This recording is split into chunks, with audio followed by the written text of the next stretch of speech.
प्रातः क्लास चल रहा था। 23 जुलाई 1968 मंगलवार को छठे पेज के मध्यार्ध में बात चल रही थी।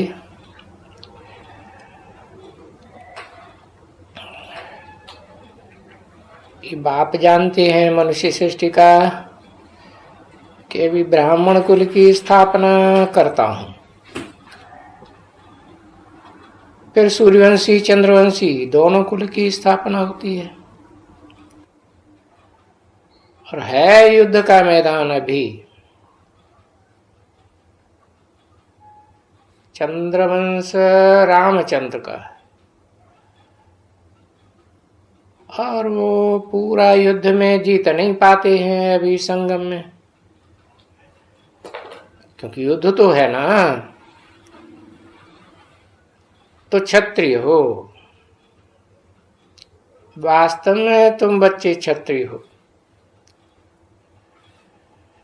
तो जीत पहनते हैं अच्छी तरह से,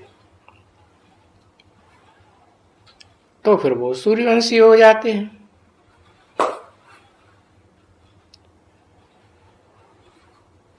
जो कम मार्क्स से पास होते हैं वो क्षत्रिय तो हैं ही। तो फिर उनकी निशानी रामचंद्र को बाण दे दिया है। नहीं तो वो बाण तो हिंसक चीज है ना बच्चे। अब त्रेता में भी हिंसा तो नहीं होती है ना। गायन है राम राजा राम प्रजा राम साहूकार, तो राम राज्य क्या ही लिखते हैं। गायन है शेर बकरी एक घाट पानी पीते हैं, फिर वहां हिंसा तो होती नहीं ना। तो देखो वो सिर्फ जो दिया है वही हिंसा का वही कारण है कि हाँ उसके समय में होता था, ये होता था, वो होता था, ऐसी ऐसी आख्यानियां बनाई दी हैं। और वो आख्यानियां सब इस पुरुषोत्तम संगम युग की यादगार है। बाकी त्रेता में तो कोई हिंसा नहीं होती। अभी शिव बाप बैठ करके ये बातें समझाते हैं कि उनको ये बाण क्यों दे दिया है, हिंसक की निशानी बाण। और वो बाण शक्तियों को तो नहीं देते हैं, उनको फिर काम कटारी फलानी टीरी ये सब दे देते हैं। वो रामचंद्र को, उनके बच्चों को ये लड़ाई की है ना, लव और कुश की लड़ाई। और फिर उनको क्या दिखाते हैं कि ऋषि के कुल से पैदा हुआ।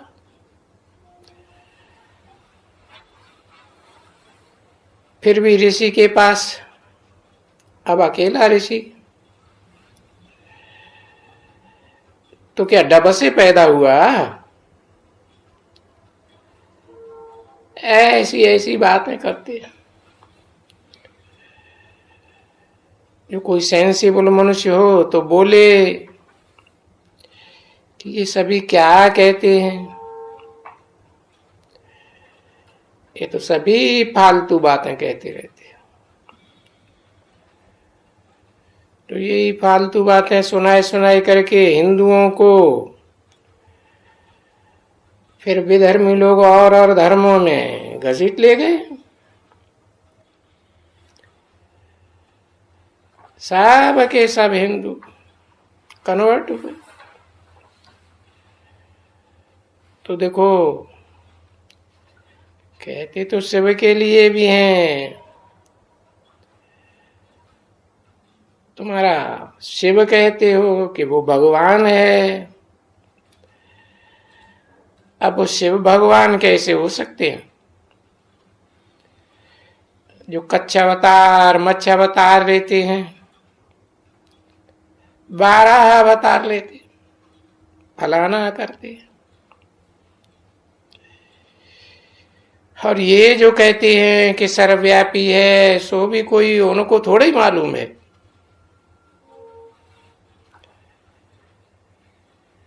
इस सभी भारत ने ये सारी बातें की हैं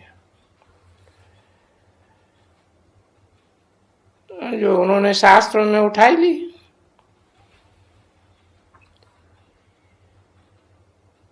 और फिर ये एक ही शास्त्र है गीता, जिसमें ये खंडन किया हुआ है सर्वव्यापी का।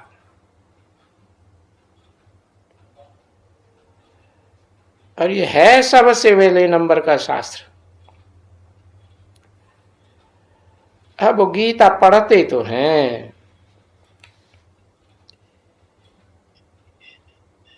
अब गीता तो ऐसा कोई धर्म नहीं है, ऐसा कोई धर्म हो जहां गीता का प्रचार नहीं होता हो। ये ट्रांसफर करते हैं अपनी अपनी लैंग्वेज में।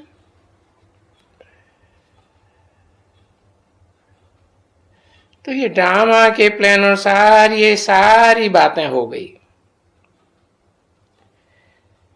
जो बाप बैठ करके बच्चों को समझाते हैं, और भक्ति मार्ग की सारी बातें भी समझाते हैं और अपना परिचय भी देते हैं, और रचना के भी आदि मध्य अंत का परिचय दिया है। भारत कैसे पतन में जाता है, उत्थान कैसे होता है, सो भी तुम अच्छी तरह से जान चुके हो। और जैसे बाप है ज्ञान का सागर, जिनको तुम लोग कहते हो जानी जाननहार है, तो अभी तो तुम बच्चों ने समझा ना कि जानी जाननहार किसको कहा जाता है। अरे ये सभी सृष्टि के चक्कर को जानते हैं, क्योंकि जन्म मरण के चक्कर में नहीं आते हैं तो जानते हैं तो कि भाई ये चक्कर कैसे फिरता है। तो वो जरूर आए करके समझावे मीठे बच्चों को। तो ये चक्कर का राज तो तुम बच्चों को समझना चाहिए कि बेहद के बाप का जो लव है बच्चों के ऊपर, ये कोई देह के बाप का लव नहीं है हो सकता है। क्यों? बाप तुम बच्चों को 21 जन्म के लिए बिल्कुल लवली एकदम सुखदाई बनाए देते हैं। तो बाप खुद लवली ठहरा ना।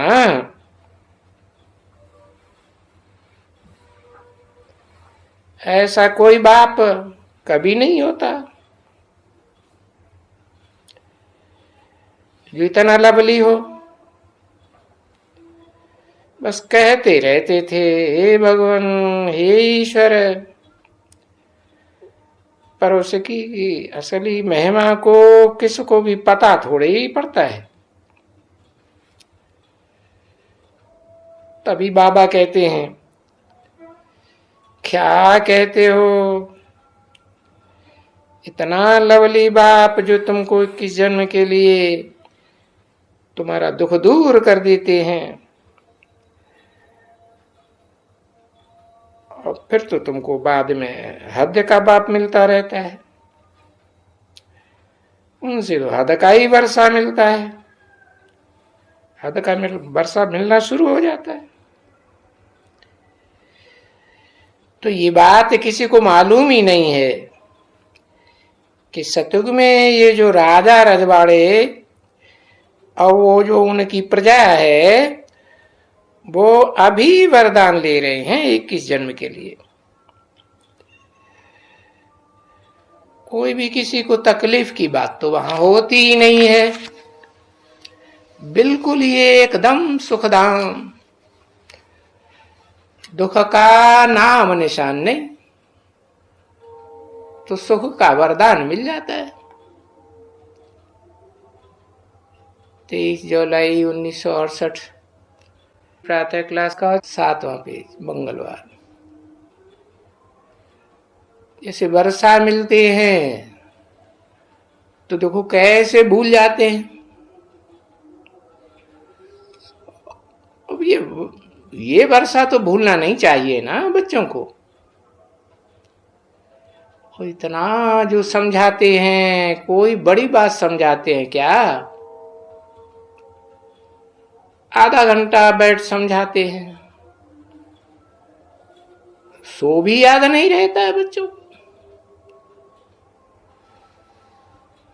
याद रहे तो कोई दूसरों को बैठ करके समझावे।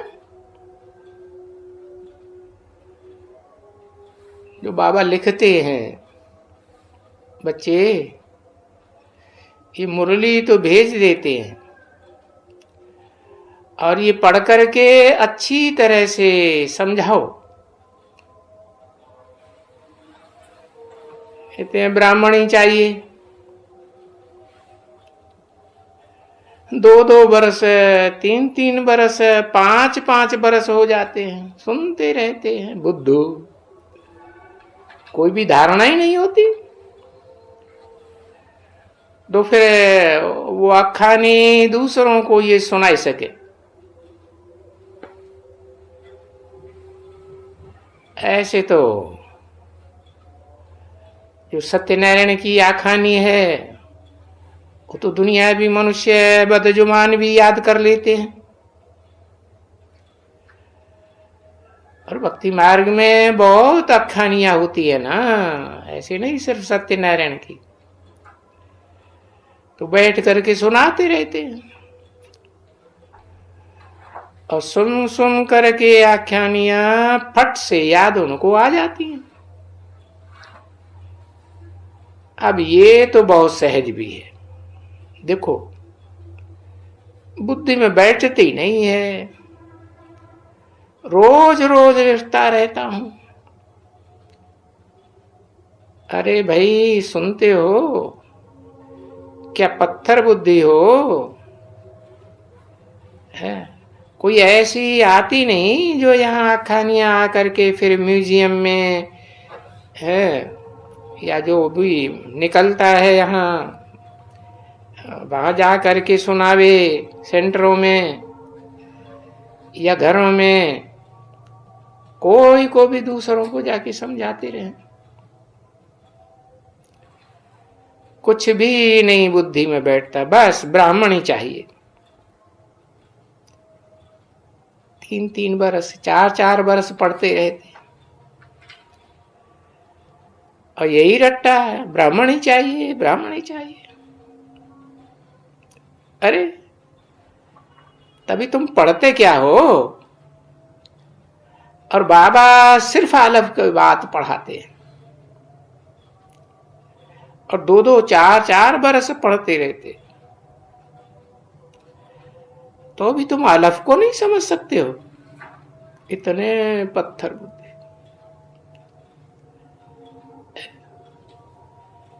जो अलफ और बे का अंतर नहीं समझते।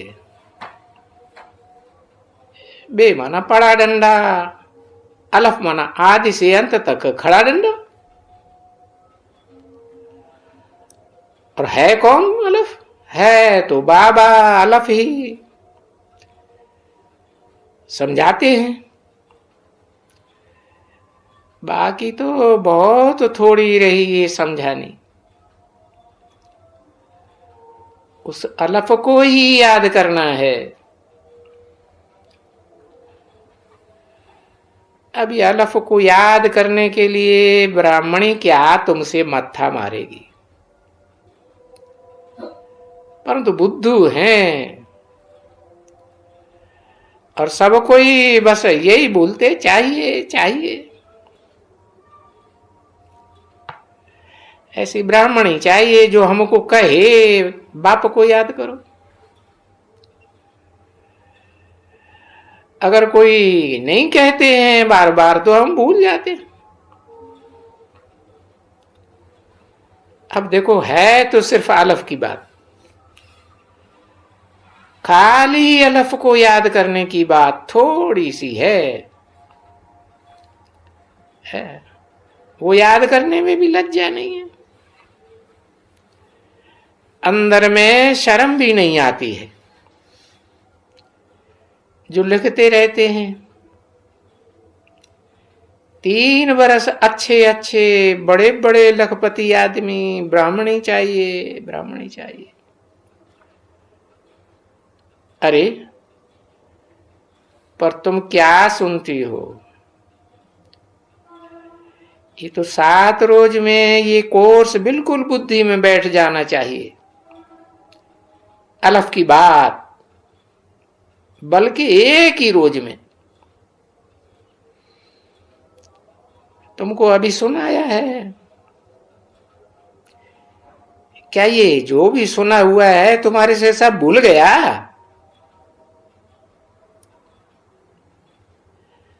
तो कोई है जो अच्छी तरह से याद करके और दूसरों को बैठ करके समझाए? ऐसे समझाएगा तो उनकी बुद्धि में बैठ जाएगा।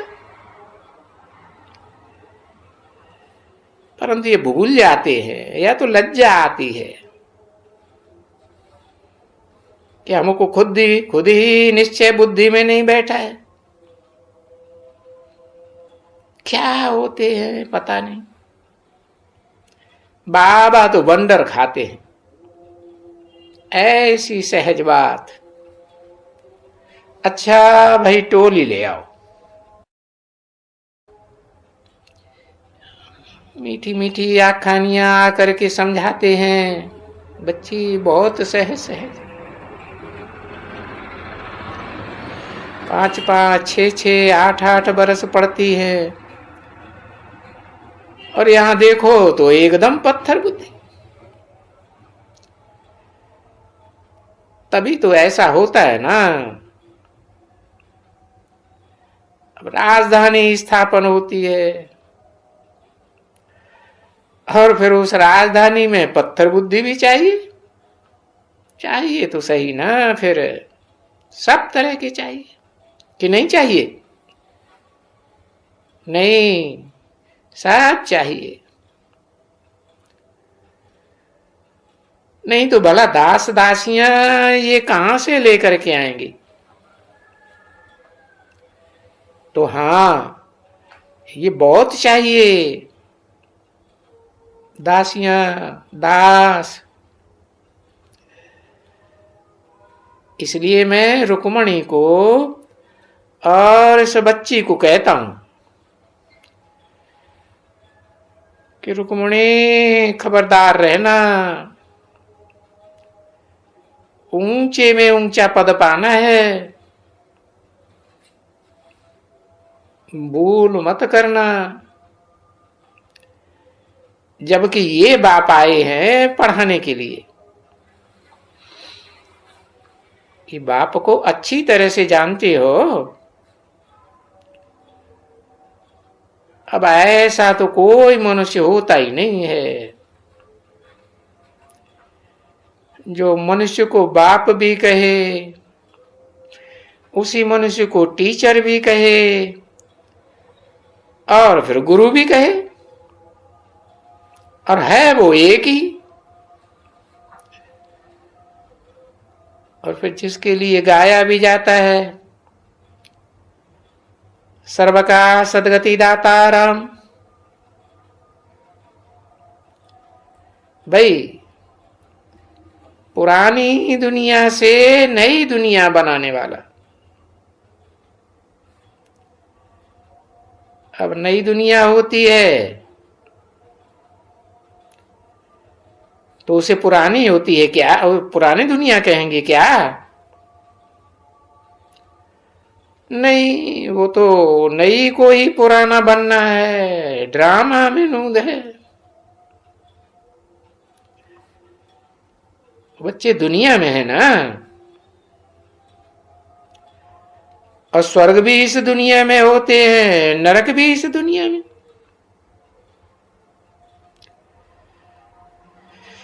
तो घर भी ऐसा होना चाहिए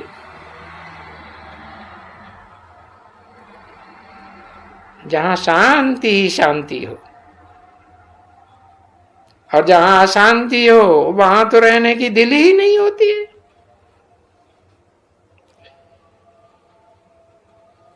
कील दे। और ये रूहानी बच्चों के प्रति, रूहानी होती तो जरूर हुई है, वो आत्मा ही सुनती है सब कुछ। और अभी बच्चे समझ गए कि आत्मा ही शरीर लेती है और शरीर धारण करके पार्ट बजाती है।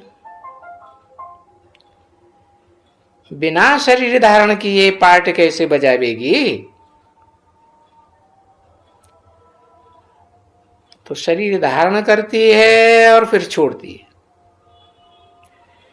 चाहे वो भले सुप्रीम सोल की आत्मा हो, शरीर तो जरूर धारण करके पार्ट बजाती है। संस्कार भी आत्मा ही ले जाती है, सभी आत्माएं संस्कार ले जाती है। बाप में ही ज्ञान सुनाने के संस्कार हैं। तो देखो, जो बाप में संस्कार हैं ज्ञान के, ज्ञान का अखूट भंडार है ना, तो वो ज्ञान के संस्कार आत्माओं में भरते हैं नंबरवार पुरुषार्थ अनुसार। क्योंकि बाप की भी तो आत्मा में ही संस्कार है ना, और उनको शरीर नहीं है, तो भी देखो आत्मा में रिकॉर्ड के मुवाफिक संस्कार भरे रहते हैं। देखो ये कहां से सीखे? तब ही कहा जाता है कि वो सतगुरु है। जो सत्य होता है उसका सदा काल विद्यमान होना कहा जाता है। उनका कोई गुरु नहीं होता, उनको कहेंगे बापों का बाप, और उनका तो कोई बाप नहीं है।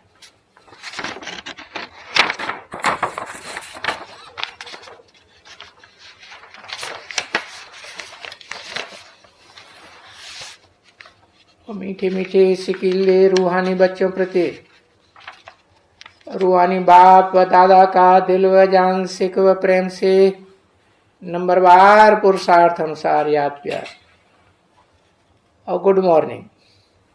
मीठे मीठे सिकीले बच्चों, रूहानी बच्चों प्रति रूहानी बाप की नमस्ते।